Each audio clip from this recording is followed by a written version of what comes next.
Pleased to be joined, as always, by a friend of the show, analyst for Fox Sports, does the games, the main game on Fox Sports with Gus Johnson each and every week, a fantastic broadcast team, and then also an analyst for the NFL Network, a former Vol great. Joins us right now, Charles Davis, here for Where Are They Now, presented by City Heat and Air and Natural Gas. Charles, Vince, and Mike Strange. How are you, Charles?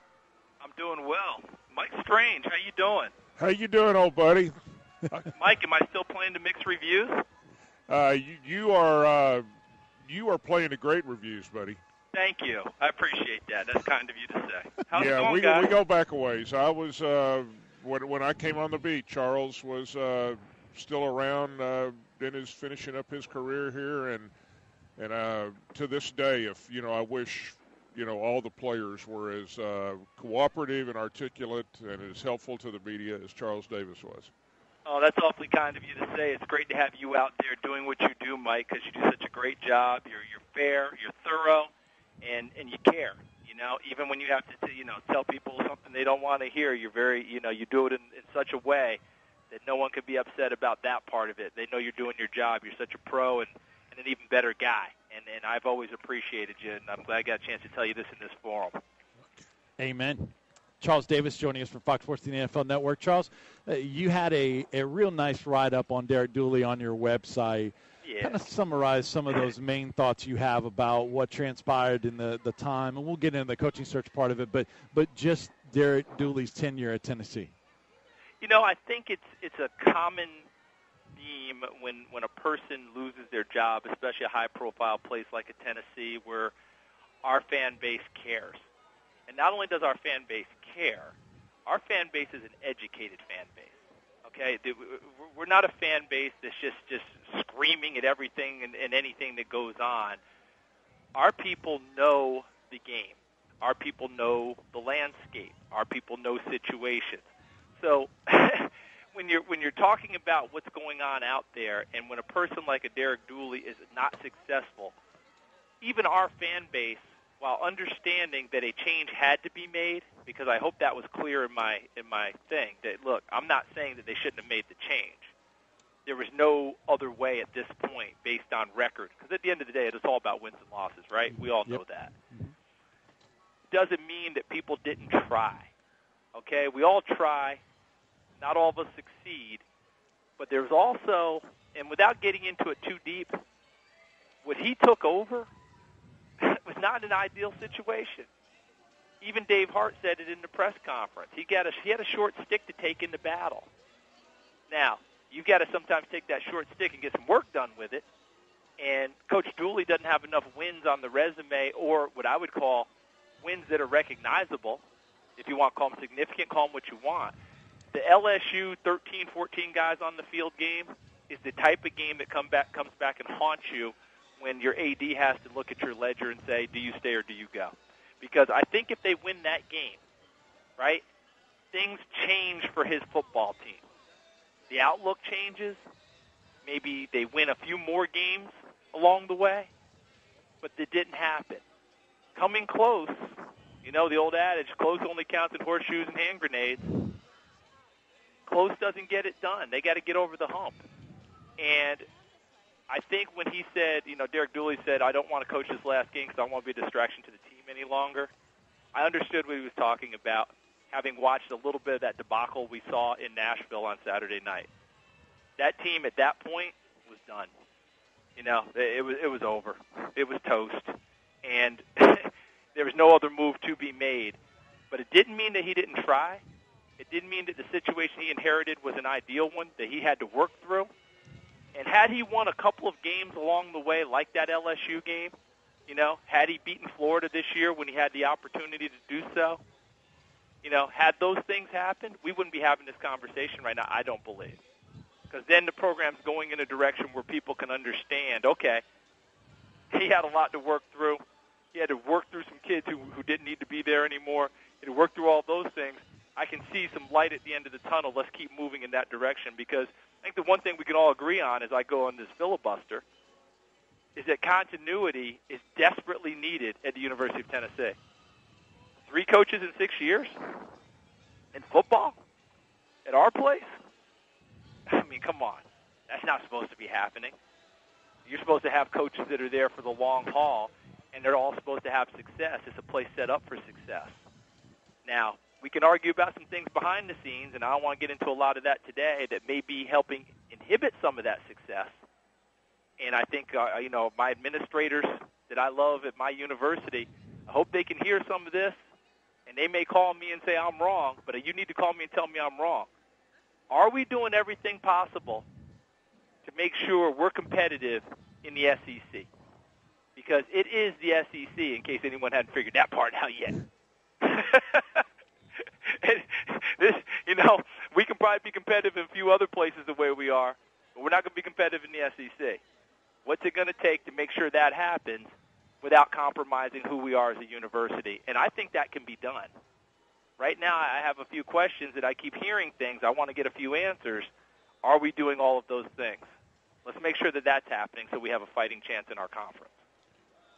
Yeah, I thought Dave Hart was very good in his press conference Sunday, better than I expected, frankly, and he addressed some of those issues you're talking about without getting real specific, but the financial and academic and other things too, but I think those are the two at the forefront that are kind of behind the scenes. And he said, obviously any coach that they interview is going to ask about those, and he very specifically said Tennessee is correcting every single one of those issues. Well, that's the key, Mike. You and I both know that. Look, we can pick any coach we want to, and we know who the hot-button guys are, and I'm sure we're going to get into them in a minute, Vince, right? Yes. But any coach is coming in there, as Mike just articulated, they're going to ask those questions because you have to be able to listen, if your AD stands there at a press conference and of the man who you're letting go and saying he had a short stick to take into battle, every agent who's bringing a coach in for an interview is going to say, okay, how big's the stick now? And prove it. It's that simple. It's that simple. You got to prove it before anyone worth their salt will say, I'm going to go in there and battle Georgia, Florida, South Carolina on your ledger, Vanderbilt now, who's cleaning your clock, and then flip it over and deal with LSU, Alabama, and right on down the line. And, oh, by the way, doesn't Hugh Freeze look like a pretty darn good choice at Ole Miss at this point? Yeah, yes, he does. They've made a world of progress between last year and this year. And first world of progress. And I knew, when they hired Hugh Freeze, I thought that was a big-time hire for them because he gets the culture, he understands what he's dealing with, and his type of offense and all that. You can get better in a hurry there. And they have. And now you're dealing with it to where Tennessee used to be part of the Kings group in the SEC. They're not part of the Kings group right now. Our school right now, our peers used to be Georgia, Florida, on the SEC East side of the ledger. We've slipped down to where our peers are Vanderbilt, Kentucky, Missouri. Those are not, if you're trying to win games, those are not your peers. Your peers have to be Georgia and Florida. They should be Georgia and Florida, period. And until that happens again, obviously things haven't been corrected. Charles Davis from Fox Sports and the NFL Network joining us, former Vol, here on the new Sentinel Sports page. I'm Vince Ferrara along with Mike Strange at the Fantasy of Trees at the Knoxville Convention Center. Charles, before we get into some specific guys, as you mentioned, how realistic is the talk that fans always say, well, Jimmy Haslam just bought the Browns. He has more than $1 billion. He'll just write the check for the buyout and to get John Gruden or anyone else. How realistic is that involvement from the outside as opposed to it being Dave Hart's decision? It's funny. It's realistic, but everything comes with a string attached to it. That's life. What they teach us when we were in basic econ, there's no such thing as a free lunch, right? There's always a cost somewhere. And what I'm saying is, let's use your example, all right, Mr. Haslam. Let's say he's willing to write that kind of a check to help us get out of the situation we're in and to bring in a big-time coach and pay off the present staff and right on down the line. All right, let's say that that's going to happen. When I was working at Stanford, all right, and as an assistant/associate athletic director, okay, they have a big-time benefactor named John Arriaga. So So you can see his name on everything that as far as the eye can see. All right, they redid the stadium, Arriaga. That famous bathroom that was built for Jim Harbaugh in his office at Stanford, Arriaga did it. I can go right on down the line. But he didn't do any of those things without extracting promises about other things. Does that make sense? Yep. Sure.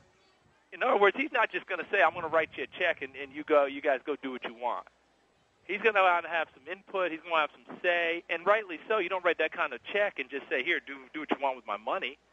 I want to see these things happen, blah, blah, blah, blah, blah. So that's just part of the nature of the game. So it's realistic, but you have to understand that it's not just, okay, if that happens, then Dave Hart can do whatever he wants. Dave Hart's going to, with that kind of money, Dave Hart's going to have to make sure he checks in and going to have to be on the same page and in lockstep with that person. That's just life. It's just the way it is, and there's no way to really get around that. I haven't met that person yet who's going to give you $50 million or $20 million or whatever and not have something that they want. Charles, we've just kind of been, to some of our listeners, I'm sure, just kind of beating around the bush, so I'm going to cut to the chase. You know John Gruden, so tell our listeners, has John Gruden confided in you that he's ready to come to Knoxville? Mike, if John did, I wouldn't be telling you anyway. You know that. Yeah. Number two, John hasn't, okay? Yeah. And our last communication, I told him, I'm with you no matter what you do, big guy. If I'm here for you if you need me, and I don't think that he's going to need me. John is a very astute guy. He's been through this process many times before. He understands what he's dealing with. Now, whether he wants to do this or not, I can't begin to tell you. I think that he would be intrigued. Who wouldn't be? It's the University of Tennessee. College isn't a place that he's been in a long time, and he's never scaled that mountain in college. And I don't think it's hurt that he's looked out amongst the landscape, and he's seen what? Jim Mora go back to college having never been there, right? Jim was a GA at Washington. That was his only job in college, and he was in the pros for 25 years. Goes back to college, and he wins the Pac-12 South title. I'm going to broadcast his game this week, did last week's game, and then I'll do the Pac-12 championship game next week. Big-time success in 1 year UCLA. His enthusiasm, his knowledge, all those things have translated well in the college game for him. I don't think that hurts one bit when you sit there and you start, it gets intriguing. But John hasn't confided in me. John hasn't said word one to me about whether he wants to, doesn't want to, or anything like that. If Tennessee's interested in him, I'm not going to guarantee it, but I'm pretty sure he's going to listen and then decide what to do. He's got a great job, as we well know, at ESPN. He's going to have plenty of suitors coming after him, not just in the college game, but let's be honest about it, the pro side. And you just talked about Mr. Haslam buying the Browns. That's got to be a team that's going to be in play for a coach, even though they haven't made that move yet. It'd be shocking if they didn't. San Diego, I'd have to say, is going to be in play at some point. They continue to slip, into the abyss, and I don't see that administration makes it back. Norv Turner and GM A.J. Smith. And then there will be others. If the Cowboys don't make the playoffs, don't you think Jerry Jones wants a rock star head coach? John Gruden fits that bill. See, Sean Payton, everybody keeps mentioning Sean Payton in Dallas. I'll be stunned if Sean Payton goes to Dallas for this reason. Sean Payton has a great affinity for the New Orleans Saints and their owner, Tom Benson, who has stood by him throughout this bounty thing. And not only has he done that, do you know what Sean Payton's doing now? Because remember, year, right, by the NFL, by his team. So you know what he's doing right now? No. He's paying him to do work for the New Orleans Hornets Mr. Benson just bought. The New Orleans Hornets. So tell me that they're not still attached pretty well and that loyalty is a big deal for a Sean Payton. So I don't see him going to Dallas and leaving the Saints unless something crazy happens. So I think there'll be a few jobs that'll be available that John has to be in play for, and people have to take a good look and say, hey, would you want to do that? And if you're John Gruden and you're a coach, what's the number one thing that really catches your eye? Who's your quarterback? Cowboys have Romo, which I think would intrigue John. San Diego Chargers have Phillip Rivers, which would intrigue John. I'm not so sure how much Brandon Weeden would intrigue John. Yeah. And I don't mean that as a shot at Brandon. He's a friend of mine. I love that kid. but I'm not sure that's where he wants to go. John's had to piecemeal it with quarterbacks in Tampa. The last quarterback he had that I think he was truly, truly comfortable with was Rich Gannon in Oakland. So those are things that you look at. I'm not saying that he wouldn't do this, but I know the enthusiasm is over the top right now for him. I love my Tennessee fan base, and if John were to take this job, guys, I would be down there doing the Tennessee waltz with everyone else. Trust me. If he takes that job, I'm going to find a way to get to the press conference if at all possible. All I'm saying is let's take a deep breath on this thing and realize he's got a lot of options out there. He the does. The pro game is where John's really cut his teeth. So let's just wait and see. Charles, you deal with both the pro guys and the college guys in your job. Not just John, but say, anybody in his situation where he's been an NFL guy. From the feedback you get from talking to guys, is there any reason to think that the college game would be attractive to a guy who has both options and has that NFL experience? We hear that the NFL is just about football. You don't have to worry about the boosters. You don't have to recruit. What would make a college job more attractive to a guy like John Gruden that has, say, an option to go either way? Well, for one thing, in college you have an athletic director and you have boosters, but unless you're at Oklahoma State with T. Boone Pickens, you really don't have an owner. Yeah. Yeah. So that's one thing. The second part is these kids, if John walks through the door, these kids will jump and snap to it like you have not seen. You know what I mean? And that's a good thing too. You get that almost that unmolded clay that you can take and do what you want with and put them into that persona of yours. I mean, Mora did that in 1 year with UCLA. Just came in and got that done. I think that would be appealing to him. I think that just that enthusiasm of a fan base, I think the enthusiasm of the kids, I think a challenge that he has not, had before, I think that might energize him. That would, I'm not saying it will or it won't. I'm just saying those are the reasons that a guy would think going back to college. And Mike and Vince, the last thing is, and you and I both know it's probably the first thing, but no one mentions it. Has anyone seen the salaries in college nowadays? It is very well attractive now to think to go back to college, whereas before the NFL jobs were the big paying jobs. The college jobs didn't even come close to paying that. Now they're almost on an equal plane. And for a guy like John, he can command a salary in college that would be commensurate to what he would get in the NFL. So that's a whole different thing too. That just changes everything. And that's why the college game is a little more attractive than before. Now, all the other issues that you dive into, you better go into them with your eyes wide open. You don't have to deal with APR in the NFL. And if I'm not mistaken from my research, guys, Tennessee's dangerously close to the APR line in football. So that's something that you got to deal with, making sure that eligibility goes. And the reason I think we've got an APR issue is when you have a number of coaching changes, you tend to lose kids along the way. You lose them academically, the transfers, all those things that can take a hit on your APR makes it tough. That transition time where you're riding herd on a kid to get him to class, now he doesn't have a coach in place. He may not go to class for 4 or 5 weeks, and now you got a problem. So Tennessee's got an issue with that. That's where the continuity comes into place. So you got to deal with that. Recruiting, of course, is a big deal. Look, Tennessee has been what? You guys tell me if I'm wrong. Tennessee's been in the top 15 in recruiting under Coach Dooley, right? Every year? But what does that make them in the SEC, 5 or 6? Not even that good. Yeah. Right? You see what I'm saying? So you can be, what looks good on paper, wow, we're top 15 in recruiting. Yeah, but we're 7th in the SEC. So you're not gaining any ground. That has to change. A guy like John Gruden and a staff that he could bring in could easily change that because kids would want to jump and play for a guy like that. They're 12th now in the SEC, and that was even before Derek Dooley was fired. So we'll see what. Yeah, but I'm talking about the years prior. Right. The signing classes right. that he brought in. Every year, I felt like I was seeing he was in the top 15. Yep. But as we noted, that was still behind 6 or 7 SEC teams. Charles, last couple of things with you real quick. I don't want to take up any more of your time. You're so gracious with it all the time. We're joined by former ball Charles Davis.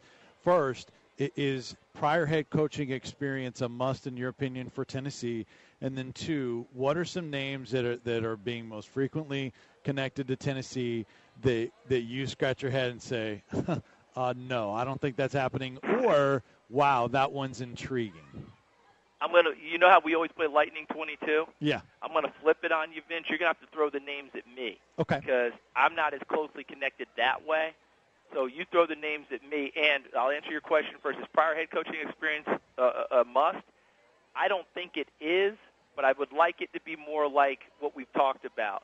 Not prior head coaching experience in college, but if you were an NFL coach, that's cool with me. Does that make sense? Yep. You know, like Amora was a head coach in the NFL. He became a head coach in college, hadn't done that before. I'm not too worried about that part. But I think Tennessee, at this stage, a sitting head coach is probably the better way to go than the hot assistant. Although, look, there's no fail-safe way to do it. Bob Stoops at Oklahoma had never been a head coach before.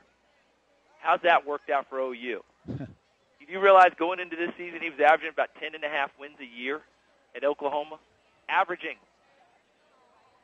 So, anyway. Well, go ahead, Vince. I'll just run through some names, and you just give me an instant reaction. And we'll start with Bob Stoops. I guess you just gave us, you'd be thumbs up for a Bob Stoops.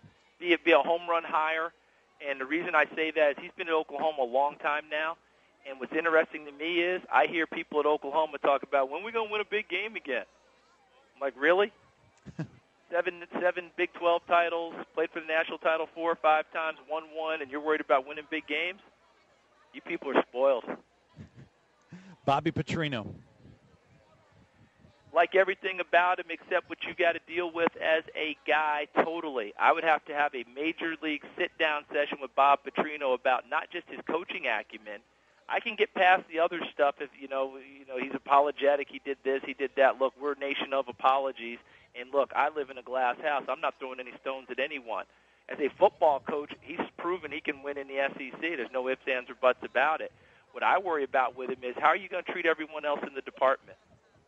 I'm not big on a guy that sits there and only one guy can speak to him, and that's the athletic director. Are you going to be that guy, or are you going to be a guy who's going to be really there for the people and for the masses? Because this is an overall deal. I'm not saying that we should be involved with the coach every minute of his life, but you can't be so above the people. We can't have that part, and I think that would be a heavy conversation to have if you're going to have it. Charles, what I'll do is I'll throw out the rest of the names in a group, and then you tell me if you have a comment on any of those real quick. Okay. Yep. Some of the other ones we've heard: Al Golden, Jimbo Fisher, Charlie Strong, Gary Patterson, David Cutcliffe, but he just signed an extension through 2019. Right. Kirby Smart, Jim Mora Jr., Tommy Tuberville. There's more, but those are just some of them. Any thoughts on any one or two of those? Yeah, Vince, I like the vast majority of those names. All of them could come in here, I think, and do a terrific job. Gary Patterson's a particular favorite of mine. I like his defensive background. They play better offense than what people know. He's been hamstrung this year because his quarterback had to take him off the team this year. He wins games against, he knows how to battle as an underdog, and Tennessee would be coming at you as an underdog right now. I like him a bunch. I'm not saying his name above others, but I've always been a big fan of his. I will walk you back a few years ago, and Brian Kelly, there was an opportunity to get Brian Kelly. Yep. Anyone who was around at that time will tell you that the guy you're talking to right now swan dove and said, you better go get him. Wow. Because he's willing to listen to you. I know that he was willing to listen because I had the conversation with the man. Oops. Yeah. Kevin Sumlin slipped by, too. That was out Yeah. there, but you're Look, right. I threw Kevin Sumlin's name in there a bunch of years ago when we were talking about trying to get an offensive coordinator. I'm not saying I'm prescient here, guys. All right, Yeah. I'm not Mr. I know everything because I'm not even close. Those are two guys that I was very strong on. What you're hearing from me today is John Gruden's my guy because I love him. I don't know if he's interested or not. As far as the rest of them, I think that a lot of them could do a very good job here. But I'm not sitting here telling you, go get that guy. He'll fix everything at Tennessee. But Al Golden intrigues the heck out of me. If after what just happened in Miami doesn't give him reason to want to be somewhere else now, I don't know what else would. Al Golden intrigues the heck out of me. Anybody can do what he did at Temple intrigues me. Well, Charles, we really appreciate your insights as always. Great to talk to you. Happy Thanksgiving to you and your family. I know Big Orange Country loves you and loves to hear from you. And I love Big Orange Country. Trust me on that one. And happy Thanksgiving to everyone there. And, what's the old adage? Tough times don't last, but tough people do. Yep. One thing I know about us in Big Orange Country, we are tough people. We are going to survive this, and we're going to flourish before too much longer. We always do. We'll find that person. Dave Hart will get us that coach. We'll support him, and we'll move forward. That's just how it is. We are Tennessee, and we'll get back to walking with the Kings again before too much longer. Thanks for your time, guys.